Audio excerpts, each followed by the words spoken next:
Dictation will start abruptly after 5 seconds.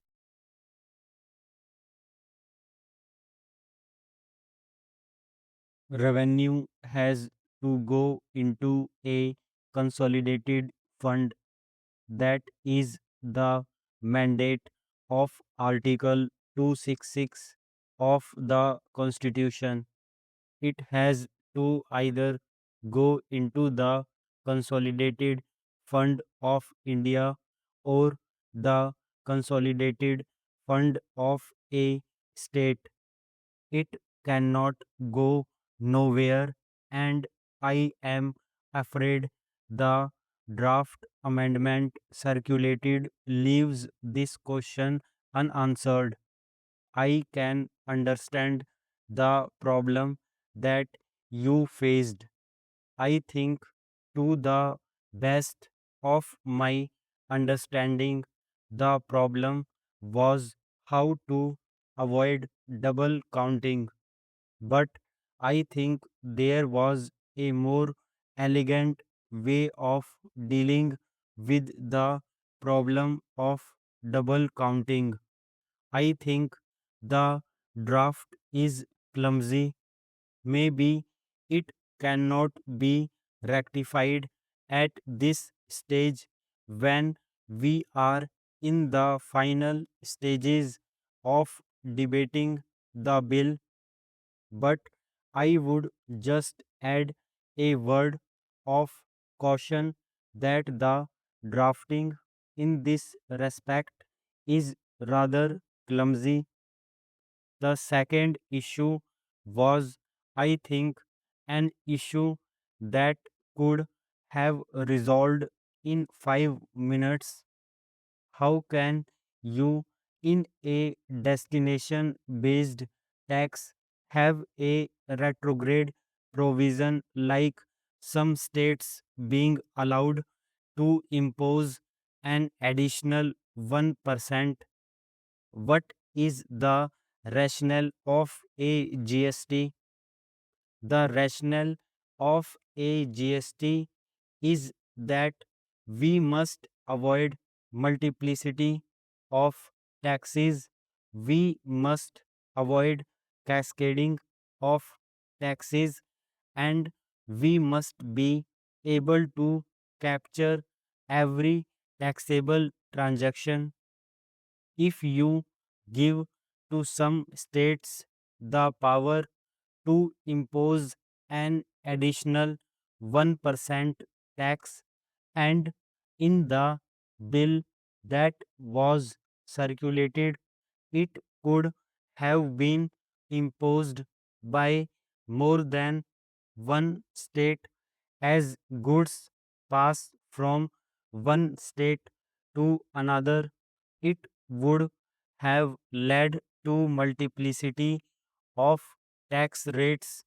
It would have led to cascading, and it would have led to a situation where several transactions may or may not be captured. This was immediately pointed out, but I think the government was during that time, not today, rather stubborn.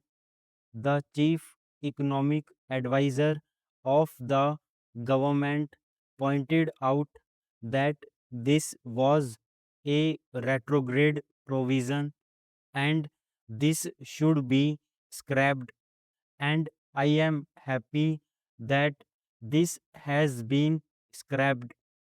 GST does not stand only for goods and services tax, it also stands for good sense triumphs.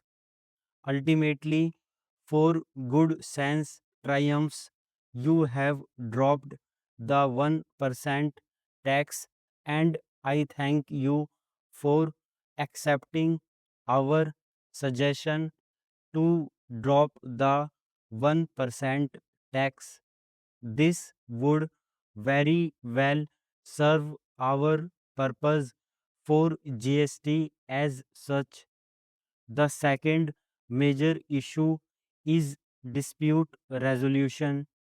Now, please remember that dispute resolution between the center and the states, between one state and one or more states, between a group of states and a group of states, is not a matter on which the Constitution is silent.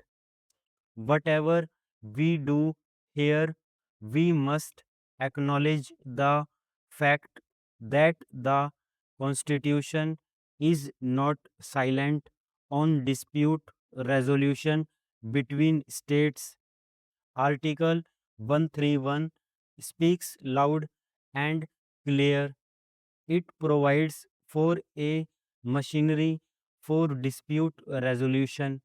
Nothing that we do here can derogate from Article 131 unless you amend Article 131, and that is not what we are doing today, which is why the bill introduced by the finance minister in 2011 laid out a clear provision for dispute resolution called the Dispute Resolution Authority, and recognized that dispute resolution is an exercise of judicial power, just as the government is jealous of guarding its executive power, just as we in parliament are jealous of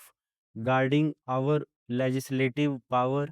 The judges of this country are jealous about guarding their judicial power. Time and again, the judges have said, if you encroach upon our judicial power, we will strike it down. I still maintain that the provision introduced by the finance minister was the best provision, or clearly a much better provision than the provision introduced in the present bill. The draft circulated was very deficient. It did not even require the GST Council to establish a mechanism.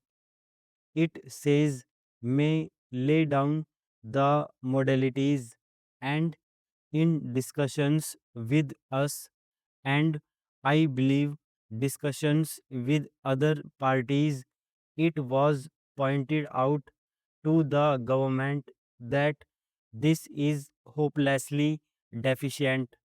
You must oblige the GST Council to set up a dispute resolution authority, and it must be set up with back date.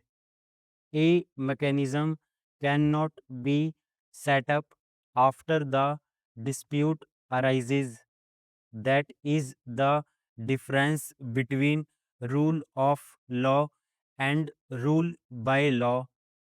In a country governed by rule of law, the dispute resolution authority is known to everybody even before a dispute arises, so that you know if a dispute arises, you go there.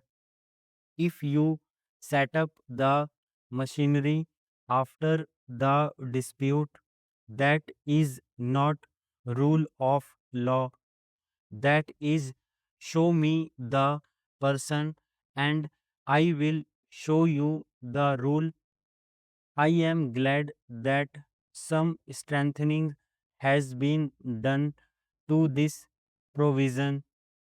I would still urge the finance minister, if he is inclined to do that, to strengthen it during the course of this debate, he can move an official amendment. I would still urge him to say that the clause amendment number 7 to clause 12 can be strengthened